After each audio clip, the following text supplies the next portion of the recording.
This is Sovereign Debt, a podcast on greening the global economy and debt sustainability. I'm your host, Jill Doshi.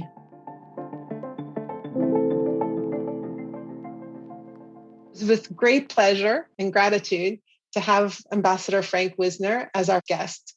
As a former U.S. ambassador to Egypt, India, and Zambia, he is a renowned diplomat and my dear friend. And I have invited him here today to help us set the stage to understand the challenges facing our global community. So the first question I have for you is really the rise of China. We had the recent so-called Sputnik moment this week with the successful launch of the hypersonic missile.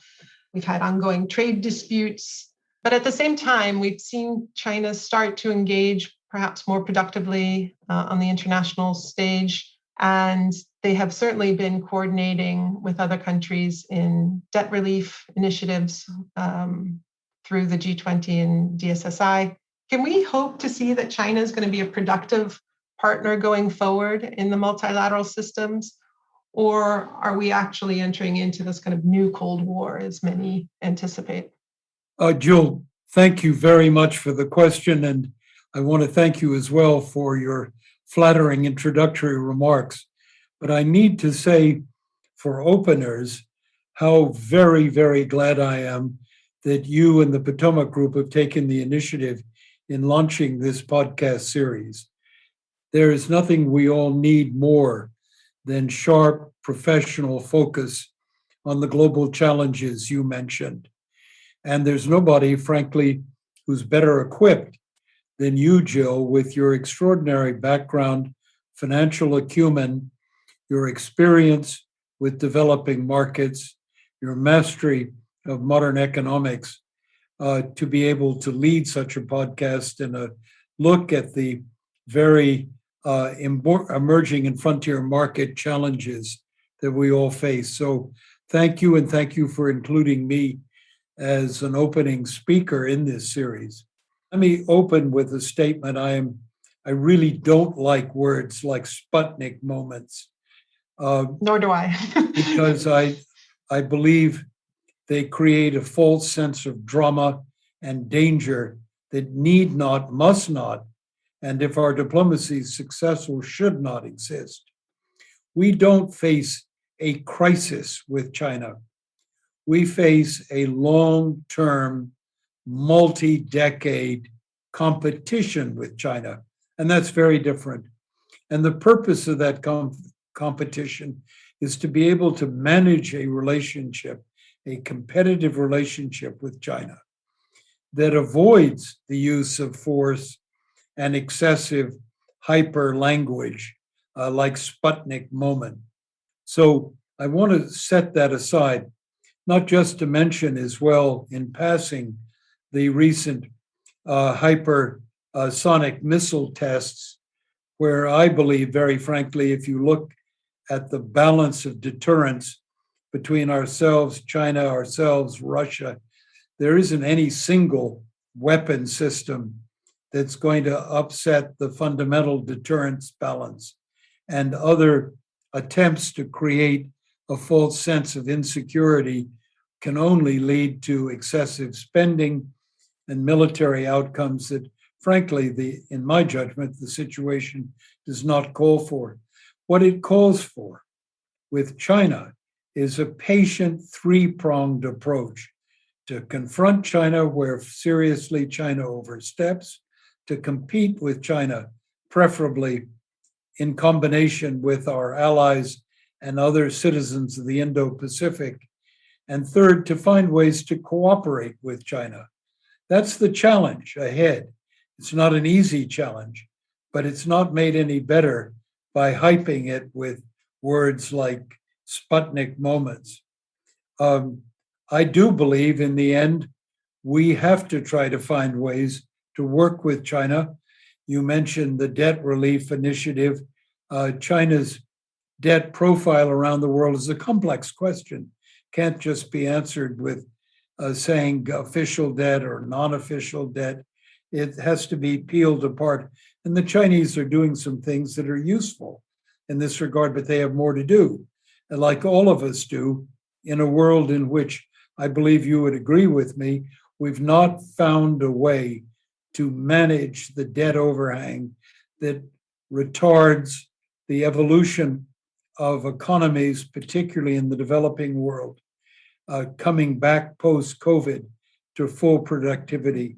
We've done some things on the official credit side. We have a lot more to be done with non-official credits and the rescheduling and management of those debts. So there's a lot of work to be done. It's best done in combination and not in contradiction with China. I couldn't agree more. And I think that hopefully there are ways that we can start to change, as you say, some of the rhetoric, this kind of heated language like the Sputnik moment. And I agree with you. And I had it on my paper in kind of quotation marks.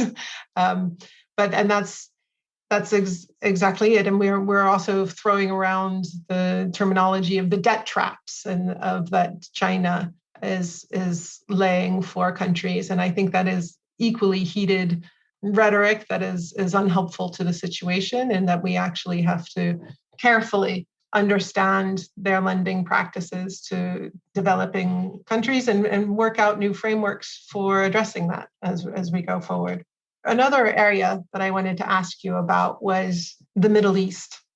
We obviously saw a rather messy withdrawal from Afghanistan, I would say, on the part of the United States and its allies. How do you see the US in the Middle East going forward? I think that's a profoundly important question, Jill.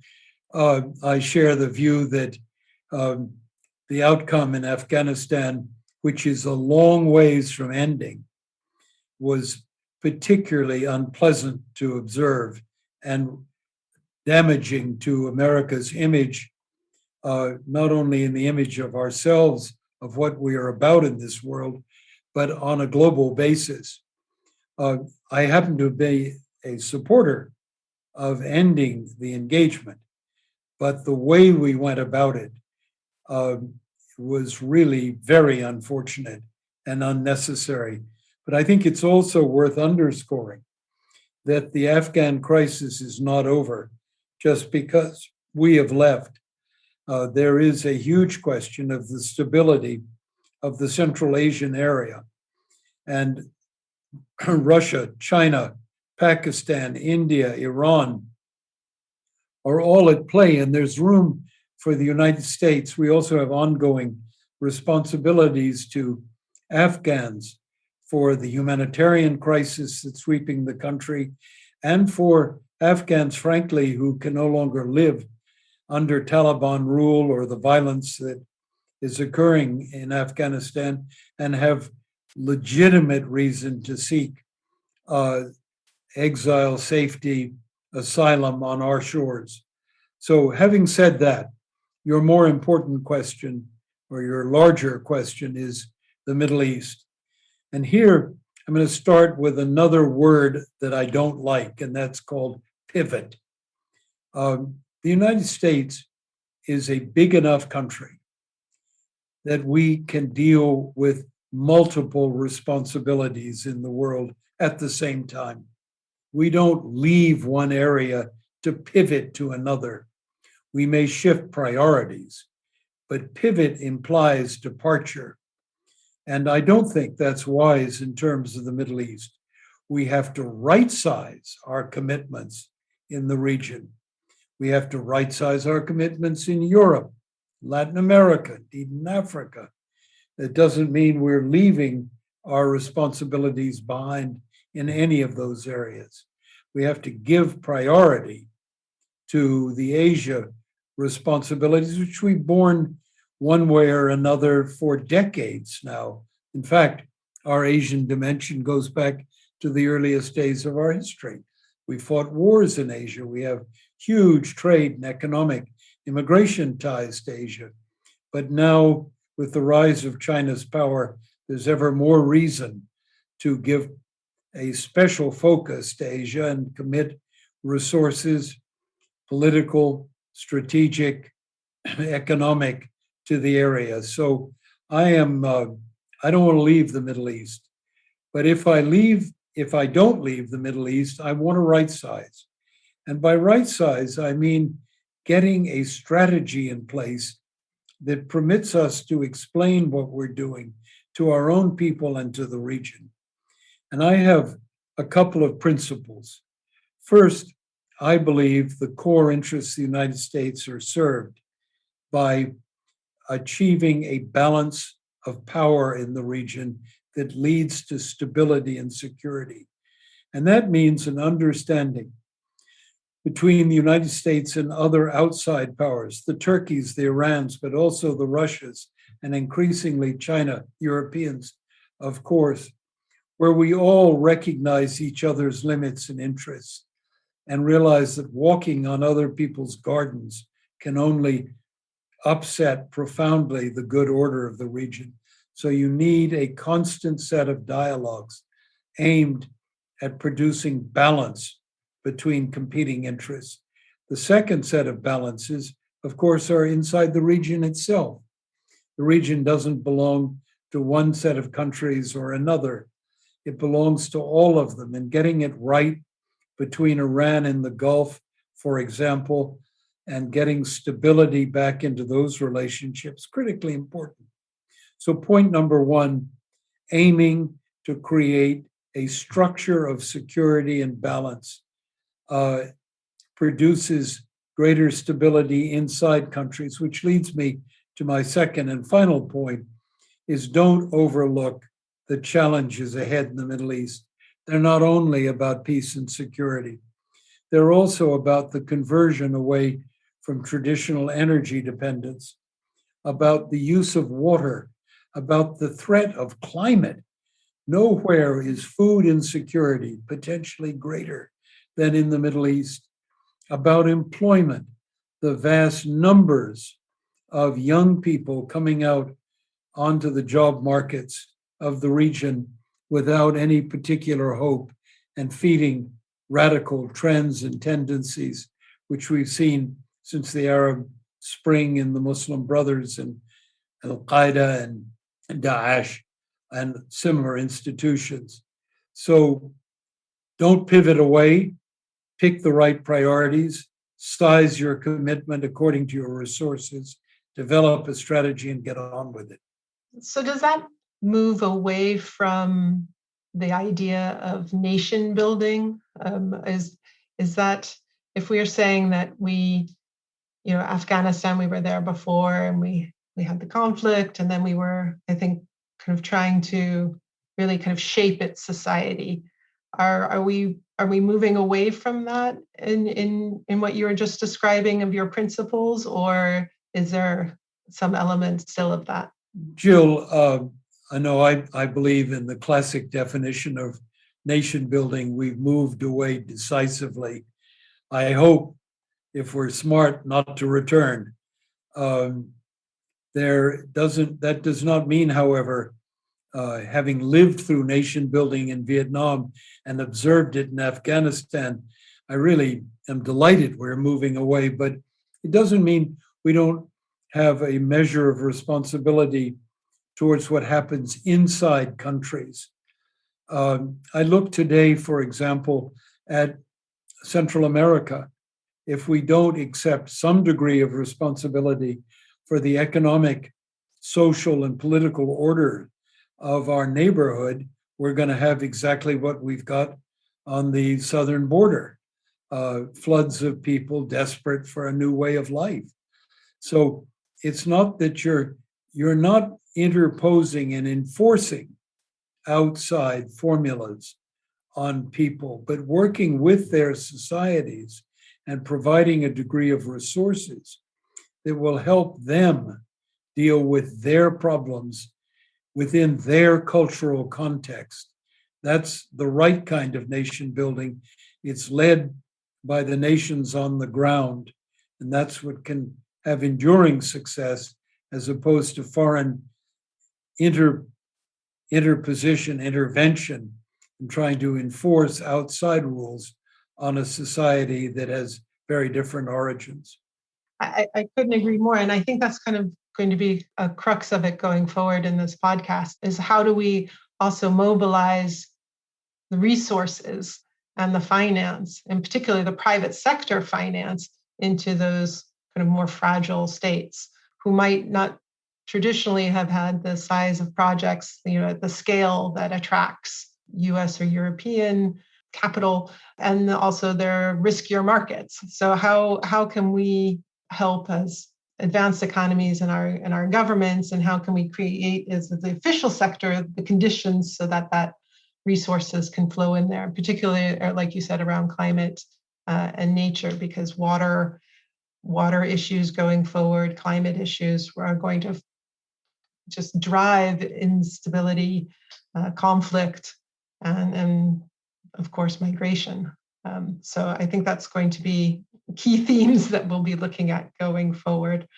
The next question actually kind of leads naturally from this one of nation building to look into your crystal ball about Sudan. This has obviously been a very difficult country has been excluded from the international community for many reasons for a very long time. And we saw a period of hope where it was being reintegrated and fast-tracked even through the international systems for debt relief. But unfortunately, we saw the very sad events of last week where the military has stepped in, dissolved government, arrested civilian leaders. If you peer into your crystal ball, which I know is an unfair question, but what do you see for Sudan, and what can the international community do perhaps to help? Jill, that's a really tough question. And it's tough because Sudan is a very difficult issue. Sudan is an entity, never has been a nation. The differences in its ethnic, religious, even territorial configuration make it a very difficult place to hold and keep together. And it's never had a moment of peace with itself since its independence from the Anglo-Egyptian condominium, really British rule in the mid part of the last century. You've seen successive coups, civil war, and it hasn't abated.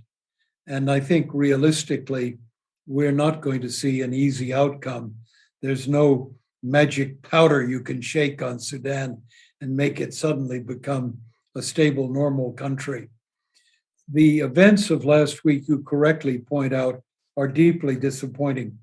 The decision of the military members of the ruling transitional government, General Burhan and General Hamedi, to take out the civilian leadership, Prime Minister Hamdok, and sideline them is really incredibly unfortunate, unnecessary, and shows the ugly side of Sudan's history and its dependence on military outcomes. And the international community is absolutely right. The United States, the Europeans in particular, we ought to be joined by the Gulf and Egypt in really pushing back against this display of force and forced takeover of the government. And if sanctions are one way forward, I regretfully say that they've been tried in Sudan. They don't work perfectly, but personal sanctions on miscreant leaders are, of course, an option. And there's no hold bar. It ought to be an international effort to try to bring this country back to where it was only 2 weeks ago, and then work for some more stable outcome. And it's not just civilian. The military's got to be part of it. It won't work otherwise. It doesn't mean Burhan and Hamedi don't need to be chastened. They do. So what's the right way forward? I think that's a very tough question. Sanctions really worry me deeply because we've seen how easy they are to apply, how hard they are to lift, how you become embroiled in literally endless disputations within our government and political community as to what the right moment, times, and conditions are.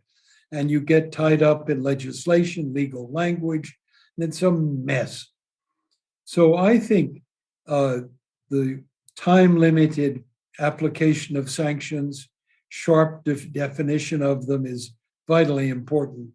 But thereafter, it's really important that Sudan see in return for sensible economic measures taken to see a flow of resources.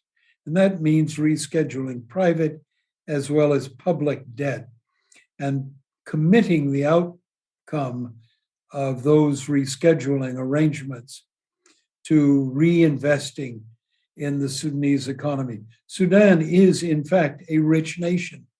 It has unbelievable potential in food production, mineral production.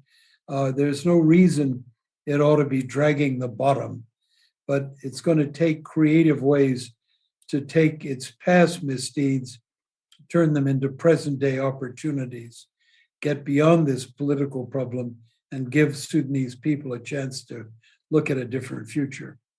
Absolutely. And for full disclosure, I should have said that at the beginning, that Potomac Group is advising a group of private sector creditors to Sudan that hold some of the old debt of Sudan. And they've been very constructive so far and wanting to work with the government and its official, development partners on debt relief. And one of the tricks is actually the way the international financial architecture is currently structured. When a country is going through these debt relief transactions, there's not at the moment a way for private sector money to flow in, new money to flow in at the same time.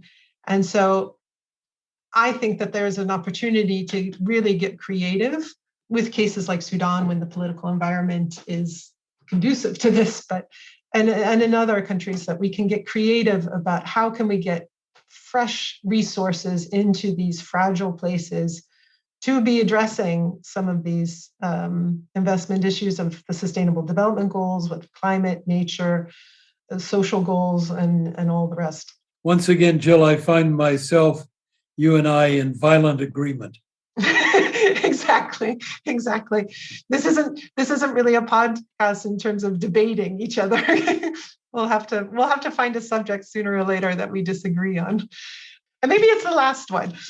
My last question for you today is, we've spoken in the past about America's need to reimagine its place going forward in the global community. You and I originally connected deeply about our interest in the Cold War period and America's place during those years.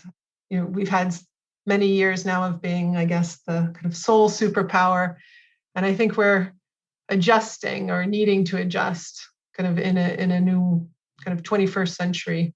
How do you see the United States place going forward? I mean, we touched on some of this, I guess, when we talked about China, but I'd like to hear your thoughts. That's a very, very important question, and I'm going to argue not fully resolved. The place of the United States in the world, for you're absolutely right saying that the America that designed solutions and dominated the global commons for much of the post-war year period is over. But Americans, and I mean not just presidents, but our legislature, our media, our think tanks, even our public at large, have not fully got their minds around what it means to readjust America's position in the world and to pursue a different outcome. Joe Biden at the G7 summit last spring in Cornwall said something very welcome to my ears, I'm sure yours. America's back. America's back at the table. But what table and what place at that table? That's the question we haven't answered. Are we expecting to be back sitting at the head of the table, designing the menu, setting the fare before the participants, deciding who gets how much of each dish that comes upon the table? Or are we a member of a table, one among several, seeking with respect to deal with the interests of each other, even where we have profound differences of values? We have to live with the other people sitting around that table and figuring out how to balance. The right way forward is not the restoration of American leadership, quote unquote, pure and simple. It's the restoration of America's place at the table, the discipline of sharing, and the need to find multilateral solutions to difficult, vexing, current day problems. As an example of what I mean, take a look at what Janet Yellen has done in forging a consensus on the new tax rates for corporations. This is an amazing effort of which the United States has taken the lead, but it's a consensual lead in formulating a global response to a very important revenue enhancing issue and inequity in the way revenue is raised and collected. So that's what I mean by the right place at the table. You're sitting at the table along with others, designing outcomes that we can be creative and use our resources, our minds to shape, but responsibility is shared in a multilateral sense. Are you optimistic that the United States can do that? I mean, both the population and the leadership. Are we ready for multilateralism? Are we ready to kind of share the leadership role? And Jill, that's also among your many good questions, one I can't answer, because we're in a time of transition, intellectual transition, and it's mixed up with our politics as well. Anyone who intones the world that America is not the leader is vulnerable politically in the hustings. And yet, that's exactly where we are. We have to recognize our place. It doesn't mean we're diminished. It means we are readjusting. But no transition is easy. And intellectually, from being under the illusion that you can dictate solutions to accepting the fact that you will negotiate outcomes, that's a reach. And it depends a bit on our own self-confidence.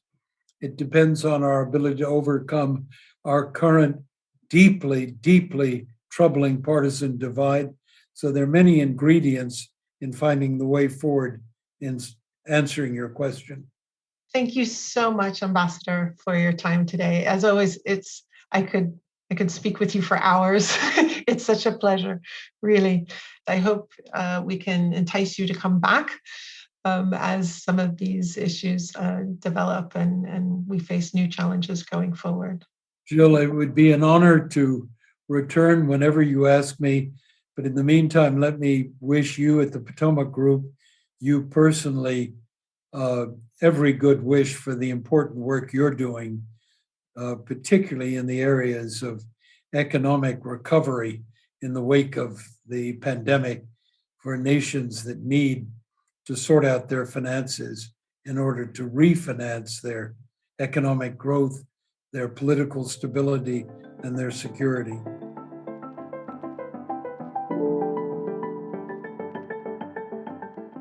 Thank you for listening. If you enjoyed the episode, leave us a review and subscribe to the show wherever you get your podcasts.